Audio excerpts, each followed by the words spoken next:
So as we heard, President Barack Obama has responded quickly and decisively to the tornado disaster. Many areas have been declared disaster zones, and he's pledged to stand by the victims and provide all the assistance that they need. The focus on the devastation is a welcome distraction, though, from scandals that have plagued the Obama administration. Criticism of the Internal Revenue Service targeting conservative political groups, the Justice Department snooping on journalists, and the failings of the administration in responding to last year's US embassy bombing in Libya. But now President Obama has a chance to reconnect with people and regain some of his lustre. Let's bring in Adam Lockyer from the US Studies Centre. Adam, nice to have you with us. How important is it when events like this happen for the President to be able to step up and show that sort of leadership? Oh, very important. So this is what the presidency is all about. It's about being able to be the leader of the nation at times of crisis, where you can, for at least a moment, put politics aside and be seen to be connecting with the people and leading the country. And we've seen when that goes wrong, if you cast your mind back to Hurricane Katrina and the response of George Bush, where he really took a beating from that and his popularity slumped. He was accused of not caring about people. What did he get wrong? Oh, so there was a contrast here. You saw that George W. Bush, after 9/11, had a huge bump in the polls. There was a huge American rally around the flag effect, and there was a huge support for President Bush, and politics was put aside for a while. Whereas when he was seen to be feeble, he's seen to be uncaring, seen not to be reaching out to the people and being a leader, be able to make decisive decisions. In the wake of Hurricane Katrina, his popularity plummeted, and he suffered from Hurricane Katrina for the rest of his presidency. And then we saw with Hurricane Sandy during the presidential election campaign last year, and the response again of Obama, which was just right. Call off the campaign, get on the ground, connect with people.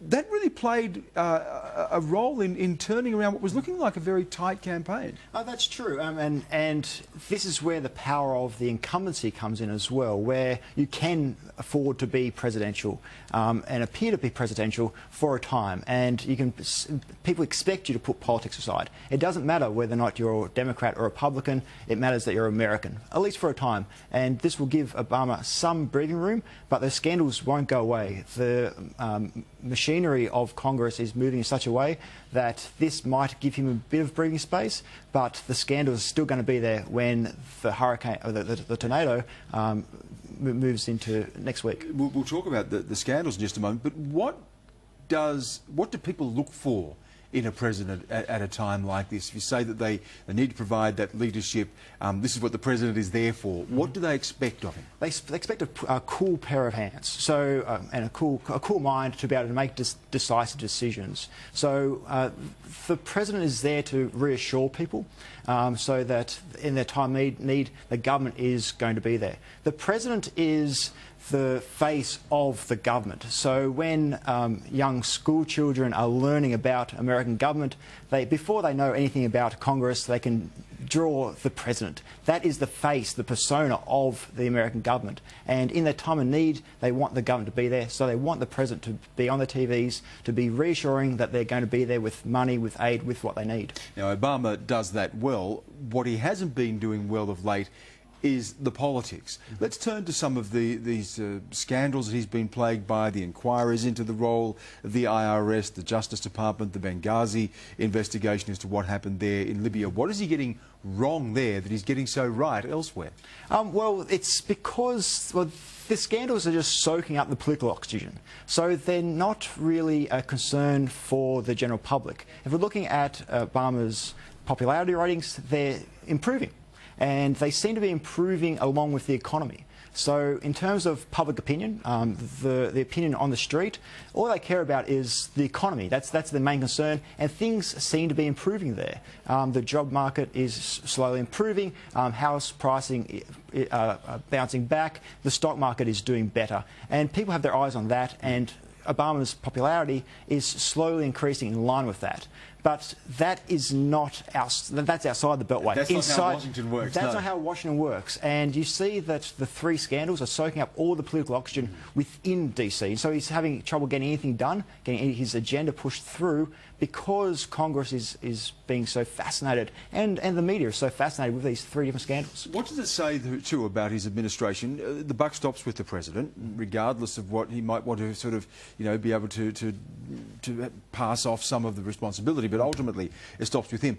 What does it say about his presidency that there can be these multiple scandals, these questions about the running of the administration? Well, the thing is that there's been these three different scandals that have all hit at the same time, and they're appealing to different segments of the Republican Party. So if it was just the IRS scandal, then the Tea Party would be up in arms, but the rest of the Republican Party wouldn't wouldn't care so much. But then you have more of the conservative Republicans like John McCain, who is like a dog for bone over Benghazi. But then you have the more liberal, more moderate Republicans, and also some on his own side of politics who are up in arms over the media scandal. So you have these three different elements of the Republican Party who all have their own scandal to attach themselves to, and they're all running towards their own scandal. So it's not necessarily that it's one scandal or the other. It's that he's got the entire Republican Party offside over these three different scandals. Now he has criticised the IRS. He's once again reinforced the rights of journalists, but they are still able to, his opponents are able to pin him personally with this. Does this also say something about the way that he governs? Some people have said to me, there's a disdain that he has for the political process, that he's almost a bit aloof and superior to it. Does this reflect on him badly because of that? To an extent, yes, and there is some truth to this, where it doesn't, even though Obama may feel as though he has tried to reach over the aisle, he has tried to make good connections with both sides of politics in Congress. That's not the impression that Congress has. Congress feels as though it has been largely ignored by President Obama, that he has seemed to be superior, seemed to be above politics, and hasn't reached down into the mechanics of the Congress to get things done. And now he's suffering, where he doesn't have the support, he doesn't have the alliances within Congress to be able to go into bat and to put a lid on these scandals. Just finally then, is it though the Congress that's out of step if the popularity of Obama is increasing, is recovering, and the economy is turning? Can he just say, look, I don't need to listen to you, I'll listen to Main Street, not what Washington's saying? Well, he can't do that because it's Congress that makes the laws, and so if he wants to push through immigration, if he wants to push through gun reform, he wants to push through his second-term agenda, he needs Congress on side. At the same time, though, he does seem to have more of a connection with the public opinion than Congress. This is the most disliked Congress in American history. Its popularity is hovering around about 11 to 12%. And whereas Obama's popularity is hovering around about 51, 52%. So the president is far more popular than Congress. So if he can draw upon popular opinion, he might be able to get something done, but he hasn't been able to do anything so far. Westminster system doesn't seem so bad after all of that, does it? Thanks, Adam. Thank you. Adam Lockyer there from the US Studies Centre.